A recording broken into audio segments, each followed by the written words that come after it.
श्री शिवाय नमस्तुभ्यम। अध्याय 20 प्रारंभ। महर्षियों, अब संक्षेप से भी पार्थिव पूजन की वैदिक विधि का वर्णन सुनो। सधो जातः इस ऋचा से पार्थिव लिंग बनाने के लिए मिट्टी ले आए, वाम देवाय इत्यादि मंत्र पढ़कर उसमें जल डालें। जब मिट्टी सनकर तैयार हो जाए तब अघोरः मंत्र से लिंग निर्माण करें। फिर तत्पुरुषाय इस मंत्र से विधिवत उसमें भगवान शिव का आवाहन करें। तदंतर ईशान मंत्र से भगवान शिव को वेदी पर स्थापित करें। इनके सिवाय अन्य सब विधानों को भी शुद्ध बुद्धि वाला उपासक संक्षेप ही संपन्न करें। इसके बाद विद्वान पुरुष पंचाक्षर मंत्र से अथवा गुरु के दिए हुए अन्य किसी शिव संबंधी मंत्र से 16 उपचारों द्वारा विधिवत पूजन करें अथवा भवाय भवनाशाय महादेवाय धीमहि उग्राय उग्रनाशाय सर्वाय शशिमौलिने इस मंत्र द्वारा विद्वान उपासक भगवान शंकर की पूजा करें।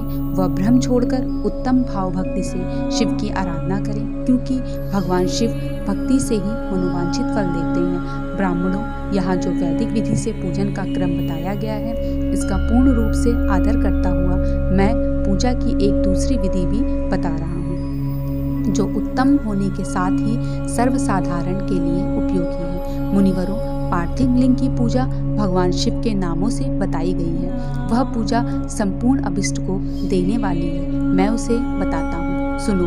हर महेश्वर, शंभु, शूलपाणी, पिनाकद्रक, शिव, पशुपति और महादेव, ये क्रमशः शिव के 8 नाम कहे गए हैं। इनमें से प्रथम नाम के द्वारा अर्थात ओम हराय नमः का उच्चारण करके पार्थिव लिंग बनाने के लिए मिट्टी लाएं। दूसरे नाम अर्थात ओम महेश्वराय नमः का उच्चारण करके लिंग निर्माण करें। फिर ओम शंभुवे नमः बोलकर उस पार्थिव लिंग की प्रतिष्ठा करें। तत्पश्चात ओम शूलपाणाय नमः कहकर उस पार्थिव लिंग में भगवान शिव का आवाहन करें। ओम पिनाकधृषे नमः कहकर उस शिवलिंग को नहलाएं। ओम शिवाय नमः बोलकर उसकी पूजा करें। फिर ओम पशुपते नमः कहकर क्षमा प्रार्थना करके और अंत में ओम महादेवाय नमः कहकर आराध्य देव का विसर्जन करें।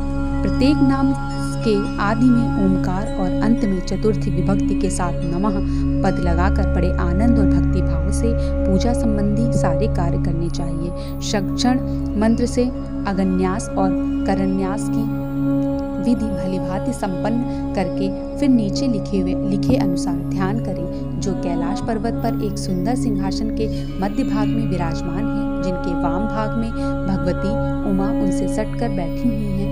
सनक सनंदन आदि भक्तजन जिनकी पूजा कर रहे हैं तथा जो भक्तों के दुख रूपी दावन नल को नष्ट कर देने वाले अप्रेम शक्तिशाली ईश्वर हैं, उन विश्व विभूषण भगवान शिव का चिंतन करना चाहिए। भगवान महेश्वर का प्रतिदिन इस प्रकार ध्यान करें कि उनकी अंग कांति चांदी के पर्वत की भांति गौर है।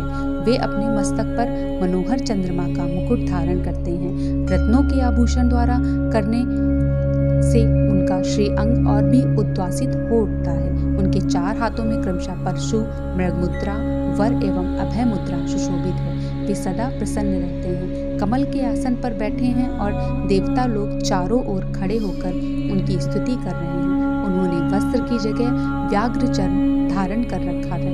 वे इस विश्व के आदि हैं, बीज रूप हैं तथा सबका समस्त भय हर लेने वाले हैं। उनकी 5 मुख हैं और प्रत्येक मुखमंडल में 3-3 नेत्र हैं। इस प्रकार ध्यान तथा उत्तम पार्थिव लिंग पूजन करके गुरु के दिए हुए पंचाक्षर मंत्र का विधि पूर्वक जप करें। विप्रवरों, विद्वान पुरुषों को चाहिए कि वह देवेश्वर शिव को प्रणाम करके नाना प्रकार की स्तुतियों द्वारा उनका स्तवन करें तथा शतरुद्रीय का पाठ करें। तत्पश्चात अंजलि में अक्षत और फूल लेकर उत्तम भक्तिभाव से निम्नांकित मंत्रों को पढ़ते हुए प्रेम और प्रसन्नता के साथ भगवान शंकर से इस प्रकार प्रार्थना करें।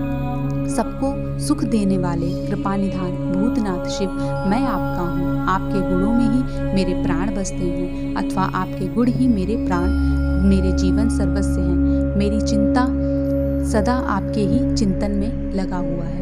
यह जानकर मुझ पर प्रसन्न होइए, कृपा कीजिए। शंकर, मैंने अनजान में अथवा जानबूझकर यदि कभी आपका जप और पूजन आदि किया हो तो आपकी कृपा से वह सफल हो जाए। गौरीनाथ, मैं आधुनिक युग की महान पापी हूँ, पतित हूँ और आप सदा से ही परम महान पतित पावन हैं। इस बात का विचार करके आप जैसा चाहें वैसा करें। महादेव सदाशिव वेद पुराणों, नाना प्रकार के शास्त्रीय सिद्धांतों और विभिन्न महर्षियों ने भी अब तक आपको पूर्ण रूप से नहीं जाना है, फिर मैं कैसे जान सकता हूँ? महेश्वर, मैं जैसा हूँ वैसा ही हूँ, उसी रूप में संपूर्ण भाव से आपका हूँ, आपके आश्रित हूँ, इसलिए आपसे रक्षा पाने के योग्य हूँ। परमेश्वर, आप मुझ पर प्रसन्न होइए। मुनि इस प्रकार प्रार्थना करके हाथ में लिए हुए अक्षत और पुष्प को भगवान शिव के ऊपर चढ़ाकर उन शंभु देव को भक्ति भाव से विधि पूर्वक साष्टांग प्रणाम करें। तदंतर शुद्ध बुद्धि वाला उपासक शास्त्रोक्त विधि से इष्ट देव की परिक्रमा करें। फिर श्रद्धा पूर्वक स्तुतियों द्वारा देवेश्वर शिव की स्तुति करें। इसके बाद गला बजाकर गले से अव्यक्त शब्द का उच्चारण करके पवित्र एवं विनीत चित्त वाला साधक भगवान को प्रणाम करे। फिर आदर पूर्वक विज्ञप्ति करे और उसके बाद विसर्जन। मुनिवरों, इस प्रकार विधि पूर्वक पार्थिव पूजा बताई गई है। वह भोग और मोक्ष देने वाली तथा भगवान शिव के प्रति भक्ति भाव को बढ़ाने वाली है। अध्याय 20 समाप्त। श्री शिवाय नमस्तुभ्यं।